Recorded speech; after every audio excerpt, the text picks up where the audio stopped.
नमस्कार दोस्तों, good morning. कैसे हो दोस्तों? मैं अपना आईटी यूट्यूब चैनल पर आप सभी का हार्दिक स्वागत करता हूं और आप सभी का प्यार इसी तरह बनाए रखना, वीडियो को देखना है। तो दोस्तों, आज लेके आया हूं आपके लिए स्पेशल कैपेसिटर प्रेरण मोटर। कैपेसिटर प्रेरण मोटर कहाँ यूज होती है, कहाँ यूज नहीं होती है, कितने प्रकार की होती है। और दोस्तों, यह सिंगल फेज के अंदर आती है। किस फेज के अंदर आती है?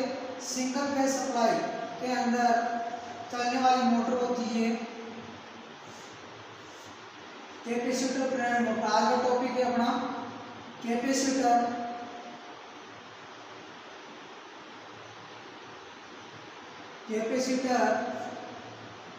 प्रेरण मोटर। कैपेसिटर प्रेरण मोटर ये कितने प्रकार की होती है? ये 3 प्रकार की होती है। कितने प्रकार की होती है दोस्तों? 3 प्रकार की होती है। सबसे पहले होती है आपकी कैपेसिटर स्टार्ट मोटर। कौन सी मोटर? Capacitor start motor. दूसरी मोटर होती है स्थायी कैपेसिटर मोटर। कौन सी? स्थायी कैपेसिटर मोटर। और तीसरी होती है कैपेसिटर स्टार्ट मोटर और एंड कैपेसिटर रन मोटर। यानी कि कैपेसिटर प्रेरण मोटर कितने प्रकार की होती है? 3 प्रकार की। कितने प्रकार की होती है? 3 प्रकार की होती है। तो आपको पता होना चाहिए कैपेसिटर का उपयोग क्यों करते हैं एक फेज को, क्योंकि जो आपकी सिंगल फेज सप्लाई होती है, सिंगल फेज सप्लाई के अंदर यानी कि एक फेज आता है और अपन को घूमने वाला चुंबकीय क्षेत्र उत्पन्न करने के लिए कम से कम कितने फेजों की आवश्यकता होती है? 2 फेजों की।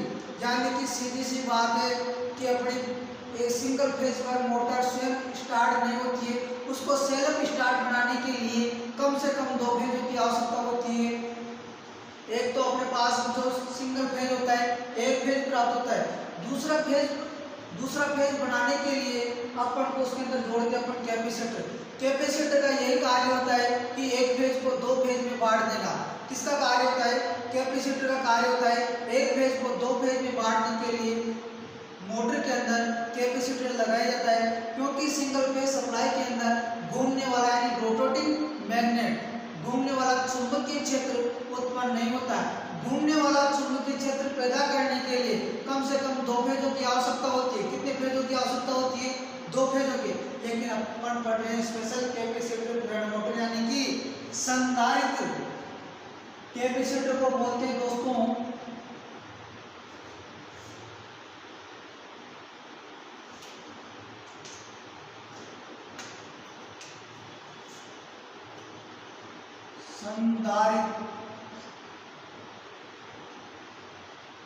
संधारित्र।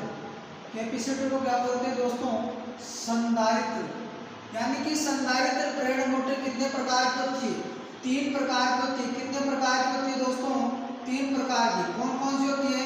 कैपेसिटर स्टार्ट यानी कि संधारित्र स्टार्ट मोटर। कौन सी मोटर होती है? कैपेसिटर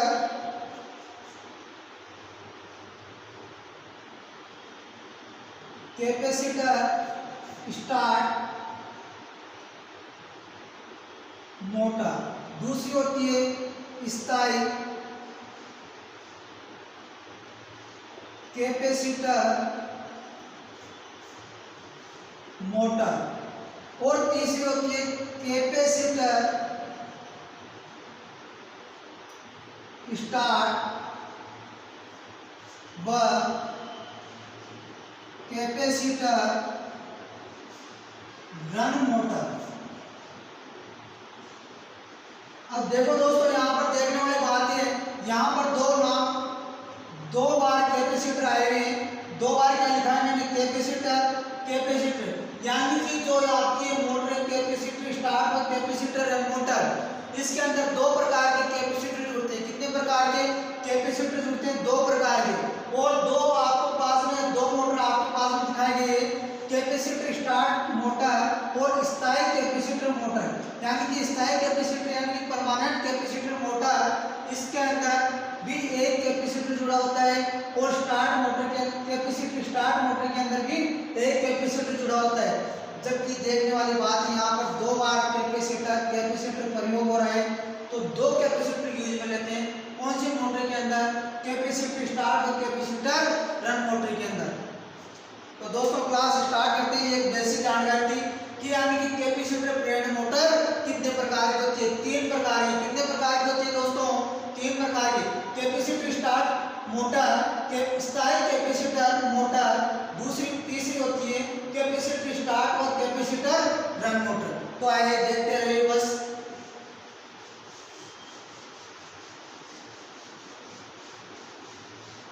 ये तो थी आपकी कैपेसिटर प्रेरण मोटर की बेसिक जानकारी। तो एक और बात बता दूं, जो आपका इसके अंदर घूमने वाला भाग क्या होता है, रोटर होता है, और स्थिर रहने वाला भाग क्या होता है दोस्तों, मोटर कोई सी ले सकते हैं अपन। सिंगल फेज मोटर की बात नहीं पड़ेगी, क्योंकि सिंगल फेज मोटर के अंदर कैपेसिटर प्रेरण मोटर होती है, यानी कि जो आपकी मोटर होती है सिंगल फेज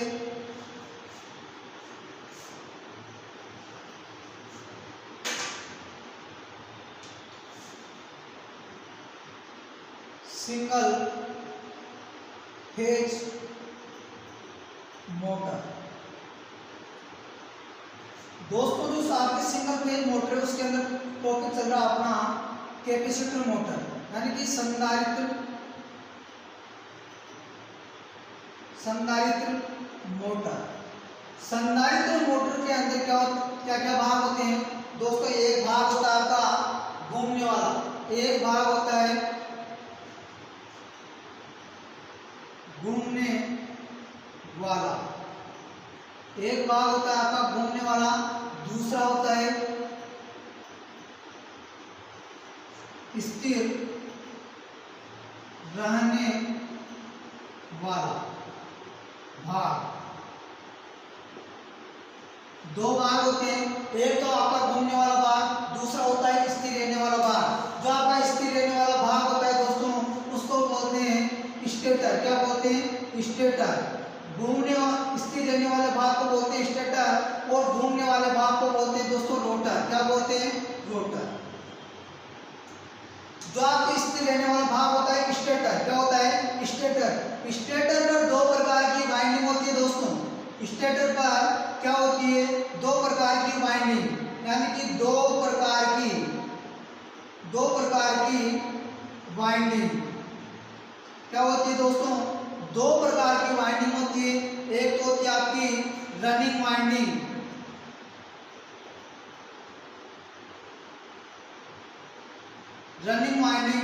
इसको बोलते हैं मेन वाइंडिंग।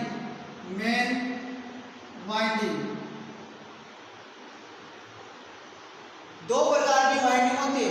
स्थिर रहने वाला भाग, संधारित्र मोटर का स्थिर रहने वाला भाग कहलाता है दोस्तों स्टेटर, और स्टेटर की जो आर्मेचर कोर होती है उस कोर के ऊपर दो प्रकार की वाइंडिंग होती है।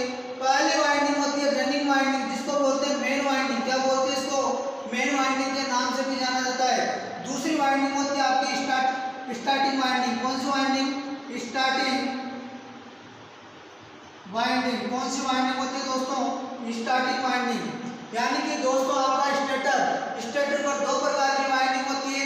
एक होती है आपकी रनिंग वाइंडिंग जिसको बोलते हैं मेन वाइंडिंग, और एक होती है आपकी स्टार्टिंग वाइंडिंग जो मोटर को स्टार्ट करने का काम करती है। क्या करती है, स्टार्ट करने का काम करती है। जो घूमने वाला भाग होता है उसको बोलते हैं रोटर। क्या बोलते हैं, रोटर। और रोटर किस प्रकार का होता है, स्पोलर केज प्रकार का। किस प्रकार का होता है, गिलेरी पिंजरा प्रेरण प्रकार का। किस प्रकार का होता है दोस्तों, गिलेरी पिंजरा प्रेरण प्रकार का। इस रोटर के ऊपर किसी प्रकार की वाइंडिंग नहीं होती है, यानी कि वाइंडिंग नहीं होती है। रोटर पर क्या होती है, चालक छड़ होती है। क्या होती है, चालक छड़। और चालक छड़ होती है किस धातु की होती है, या तो एल्यूमीनियम की होगी या कॉपर की होगी, या तो एल्यूमीनियम की होगी या कॉपर की होगी।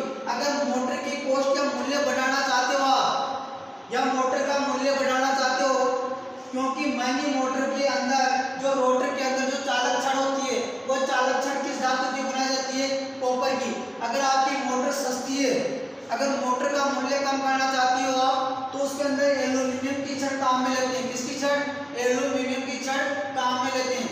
तो यानी कि रोटर पर किसी प्रकार की वाइंडिंग नहीं होती है दोस्तों, सीधे ही चालक छड़ स्थापित की जाती है। जो आपका स्टेटर भाग, यानी कि स्थिर रहने वाला भाग होता है स्टेटर। स्टेटर पर दोनों वाइंडिंग, स्टेटर पर दोनों वाइंडिंग 90 डिग्री के फेज कोण पर, 90 डिग्री के फेज कोण पर स्थापित करते हैं, फेज कोण पर स्थापित करते हैं। कितने डिग्री के एंगल पर स्थापित करते हैं? एग्जाम के अंदर आपसे पूछा जाएगा कि सिंगल फेज मोटर के अंदर वाइंडिंग कितने डिग्री के एंगल पर की जाती है? 90 डिग्री के एंगल पर। कितने डिग्री के एंगल पर? 90 डिग्री के एंगल पर की जाती है दोस्तों। और जो सिंगल फेज मोटर के अंदर संधारित्र मोटर, संधारित्र मोटर के अंदर संधारित्र क्यों प्रयोग किया जाता है? क्योंकि आपकी जो सिंगल फेज सप्लाई पर मोटर को घूमने वाला यानी मैग्नेट उत्पन्न करने के लिए एक फेज को दो फेज में बांटने के लिए प्रयोग करती है। तो दोस्तों समझ में आया होगा। अब इसकी बात करेंगे अपन, यह मोटर की वर्किंग थी। चाहे मोटर को सिर्फ ले लेना आप स्थिर कैपेसिटी स्थायी कैपेसिटर मोटर या कैपेसिटर स्टार्ट मोटर या कैपेसिटर रन मोटर या कोई सी भी मोटर ले लेना, उसके अंदर यह वर्किंग होगी। सबसे पहले जो मोटर स्टार्ट करने पर कैपेसिटर स्टार्ट मोटर,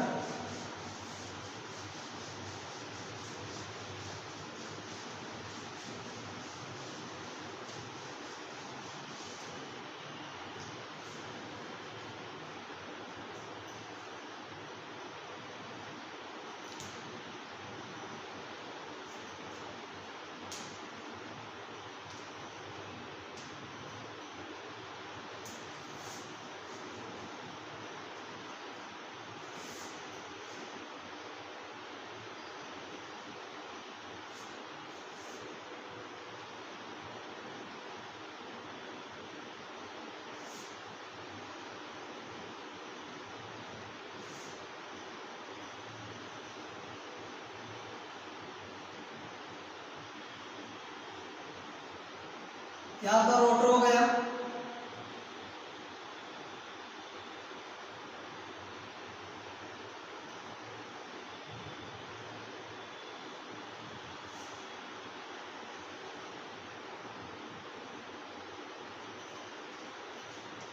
यानी कि जो मोटर होती है, मोटर के अंदर दो प्रकार की वाइंडिंग होती है।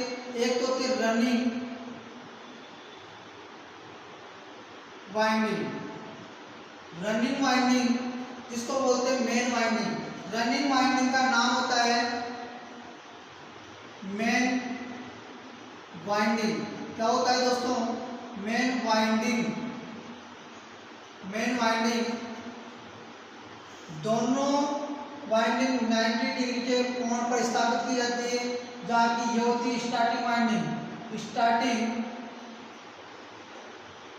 वाइंडिंग क्या होती है दोस्तों? Starting winding. और यहाँ पर दिख रहा है सेंट्रीफ्यूगल स्विच। कौन सा स्विच? सेंट्रीफ्यूगल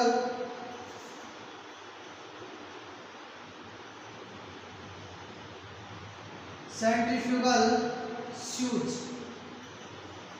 इसकी वर्किंग क्या है ये भी बताऊंगा। पहले इसकी मोटर की आप क्या देखते हैं, यहाँ आपको दो पॉइंट मिल रहे हैं। यहाँ से इसको देंगे अपन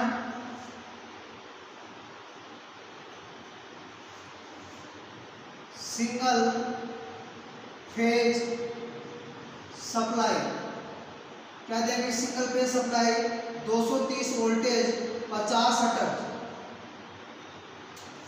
यह आपकी कौन सी मोटर है दोस्तों? Capacitor start motor. Start motor, capacitor start motor. Capacitor start motor के अंदर देखते हैं, यानी कि जो आपको मोटर दिखाई रही है इसके अंदर दो प्रकार की वाइंडिंग हो गई। एक तो स्टार्टिंग वाइंडिंग हो गई, दूसरी होगी आपकी रनिंग वाइंडिंग। बीच में आपको दिखाई दे रहा है रोटर, यानी कि मोटर का घूमने वाला भाग होता है रोटर, और रोटर पर किसी प्रकार की वाइंडिंग नहीं होती है, क्योंकि जो इसके अंदर प्रयोग में होने वाला रोटर है आपका स्क्वालन केज यानी गिलेरी पिंजरा प्रकार का होता है। इसके अंदर किसी प्रकार की वाइंडिंग नहीं होती है, सीधे ही चालक छड़ होती है। क्या होती है? चालक छड़। और चालक छड़ किस धातु की बनाई जाती है? या तो कॉपर की होगी या एल्यूमिनियम की। अब स्थिर रहने वाला भाग होता है आपका स्टेटर। स्थिर रहने वाला भाग होता है स्टेटर। और स्टेटर की जो आंतरिक भाग आर्मेचर कोर होती है, वो आर्मेचर कोर पर स्लॉट कटे होते हैं। क्या कटे होते हैं? खांचे कटे होते हैं। जो अंदरूनी भाग पर जो वाइंडिंग की जाती है वो होती है मेन वाइंडिंग। कौन सी वाइंडिंग? अंदरूनी भाग पर जो वाइंडिंग होती है मेन वाइंडिंग की जाती है। कौन C winding? Main winding. Just अंदरूनी भाग पर यानी कि मेन वाइंडिंग के जस्ट ऊपर कौन सी वाइंडिंग की जाती है? Starting winding. यानी कि दोनों वाइंडिंग दिखाई दे रही है 90 डिग्री के फेज कोण पर स्थापित की गई है। एग्जाम के अंदर क्वेश्चन आएगा आपके पास में कि सिंगल फेज मोटर के अंदर वाइंडिंग कितने डिग्री के एंगल पर स्थापित की जाती है? 90 डिग्री के एंगल पर। अब 90 डिग्री के एंगल पर स्थापित कर दिया आपने वाइंडिंग, यानी रनिंग वाइंडिंग के ऊपर कौन सी वाइंडिंग की जाती है? Starting winding. स्टार्टिंग वाइंडिंग के श्रेणी क्रम में एक जोड़ा जाता है सेंट्रीफ्यूगल स्विच। अब दोस्तों यहाँ पर अपन भूल चुके हैं कैपेसिटर, यानी कि अपन ने यहाँ पर कैपेसिटर को जोड़ दिया। स्टार्टिंग वाइंडिंग के श्रेणी क्रम में जुड़ा होता है आपका कैपेसिटर और कैपेसिटर के श्रेणी क्रम में जुड़ा होता है सेंट्रीफ्यूगल स्विच। क्या जुड़ा होता है? Centrifugal switch. यहाँ पर दे रखा है आपको मोटर के नाम से पता पड़ता है कैपेसिटर स्टार्ट मोटर, यानी कि जिस मोटर के अंदर कैपेसिटर स्टार्ट जुड़ा होता है, यानी कि कैपेसिटर का कार्य होता है मोटर को स्टार्ट करना, मोटर को स्टार्ट करना। और इस कैपेसिटर की यानी कि मान होता है, यानी कि वैल्यू होती है इसकी 60 माइक्रोफैरड से 120 माइक्रोफैरड का कैपेसिटर प्रयोग करते हैं। किस मोटर के अंदर कैपेसिटर स्टार्ट मोटर के अंदर कितने माइक्रोफैरड का कैपेसिटर प्रयोग करते हैं? 60 से 120 माइक्रोफैरड का। इसकी वर्किंग है दोस्तों, यानी स्टार्टिंग वाइंडिंग के श्रेणी क्रम में जुड़ा होता है आपका कैपेसिटर कितने मान का? 60 से 120 माइक्रोफैरड का। और इसके श्रेणी क्रम में जुड़ा होता है सेंट्रीफ्यूगल स्विच। जब मोटर को आप सिंगल फेज सप्लाई 230 वोल्टेज से जोड़ते हो, कनेक्ट करते हो, तो मोटर क्या होती है? घूमने लगती है, क्योंकि जुड़ा हुआ है यहाँ पर संधारित्र। संधारित्र एक फेज को दो फेज में बांटता है, तो इसके अंदर घूमने वाला चुंबकीय क्षेत्र बनता है। जब मोटर का रोटर 75% भाग कितना भाग? 75% भाग घूमने के बाद में जो आपका सेंट्रीफ्यूगल स्विच है ये सर्किट को तोड़ देता है। क्या? सर्किट को तोड़ देता है। तब क्या होता है? स्टार्टिंग वाइंडिंग क्या हो जाती है? ओपन हो जाती है। और मोटर पूरी काम किस पे करती है? रनिंग वाइंडिंग पर। किस वाइंडिंग पर कार्य करती है? रनिंग वाइंडिंग पर। तो यानी कि दोस्तों इसके अंदर क्या होता है कि रनिंग वाइंडिंग में प्रवाहित होने वाली विद्युत धारा आरोपित वोल्टेज से कितने डिग्री पिछड़ जाती है? 70 डिग्री पिछड़ जाती है। कितने डिग्री? 70 डिग्री पिछड़ जाती है। क्योंकि आपको मैं कोण बनाता हूं यहाँ पर,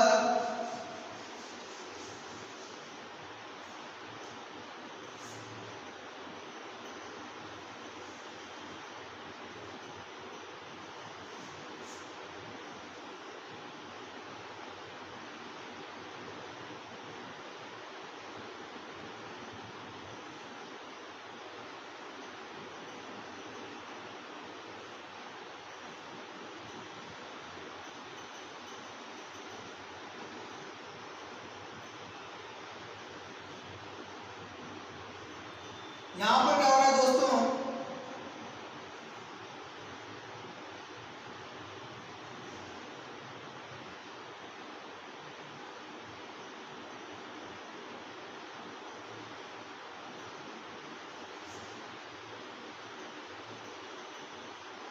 यह आपका हो गया आरोपित वोल्टेज जो भी आपकी स्टार्टिंग धारा, ये स्टार्टिंग धारा हो गई, ये मेन धारा हो गई IN, और ये आपका हो गया धारा यानी कि I। यहां पर क्या होता है? जब स्टार्टिंग के समय, जब मोटर स्टार्टिंग के समय यानी रनिंग वाइंडिंग में से बहने वाली धारा आरोपित वोल्टेज से कितना डिग्री पिछड़ जाती है? 70 डिग्री पिछड़ जाती है। यानी कि 70 आरोपित वोल्टेज से रनिंग वाइंडिंग में बहने वाली धारा स्टार्टिंग के समय रनिंग वाइंडिंग में बहने वाली धारा आरोपित वोल्टेज से कितना डिग्री पिछड़ जाती है? 70 डिग्री, यानी कि 70 डिग्री पिछड़ जाती है। यानी कि पश्चगामी कितना डिग्री? पश्चगामी हो जाती है 70 डिग्री। ये आपको दिखाई दे रहा होगा पूरा का पूरा एंगल कितना डिग्री का है? 90 डिग्री का। कितना डिग्री का है? 90 डिग्री का है। अब इसके बाद में क्या होता है दोस्तों? इसके बाद में क्या होता है? स्टार्टिंग वाइंडिंग के श्रेणी क्रम में जुड़ा, स्टार्टिंग वाइंडिंग के श्रेणी क्रम में जुड़ा क्या जुड़ा हुआ है? कैपेसिटर। कैपेसिटर के कारण आरोपित वोल्टेज से स्टार्टिंग वाइंडिंग में धारा कितना डिग्री पिछड़ जाती, कितना डिग्री अग्रगामी हो जाती है? 20 डिग्री।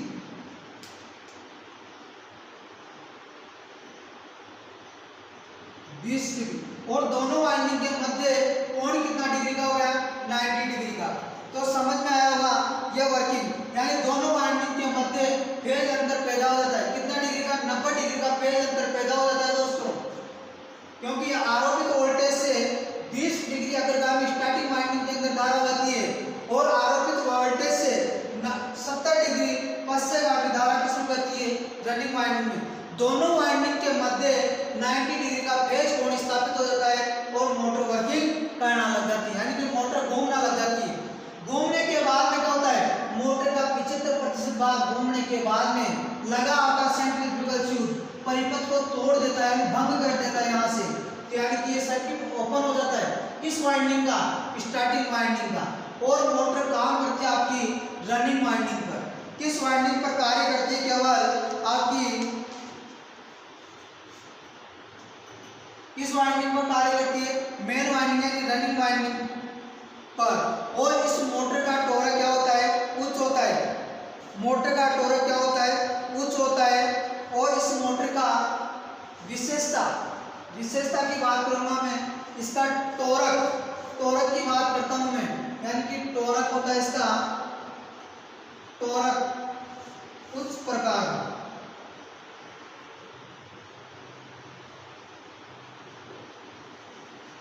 सिंगल फेज मोटर के अन्य तुलना में, सिंगल फेज मोटरों के अन्य मोटरों की तुलना में इसका टॉर्क होता है उच्च प्रकार का। और इसकी घूर्णन दिशा बदलने के लिए स्टार्टिंग वाइंडिंग और रनिंग वाइंडिंग के सिरों को बदलकर, यानी कि इसके घूमने की दिशा आपको क्लॉकवाइज से एंटी क्लॉकवाइज करना हो तो मेन वाइंडिंग और स्टार्टिंग वाइंडिंग के संयोजन को आपस में बदलने से इसकी दिशा परिवर्तित हो जाती है। और दोस्तों इस मोटर का उपयोग कहाँ किया जाता है? इस मोटर का उपयोग किया जाता है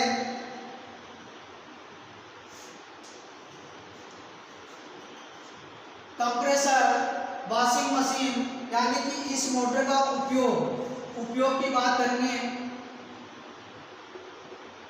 इस मोटर का उपयोग किया जाता है बेल्ट चलित पंखा, बेल्ट चलित पंखा, कंप्रेसर, वॉशिंग मशीन आदि के अंदर कैपेसिटर स्टार्ट मोटर का उपयोग करते हैं। तो थैंक यू, धन्यवाद दोस्तों। आज की क्लास यही समाप्त करते हैं और अगली मोटर लेके आऊंगा मैं परमानेंट कैपेसिटर मोटर। कौन सी मोटर? Permanent capacitor motor. और देखते रहिए अपना ITI यूट्यूब चैनल प्रकाश ITI। तो थैंक यू, धन्यवाद दोस्तों। आप सभी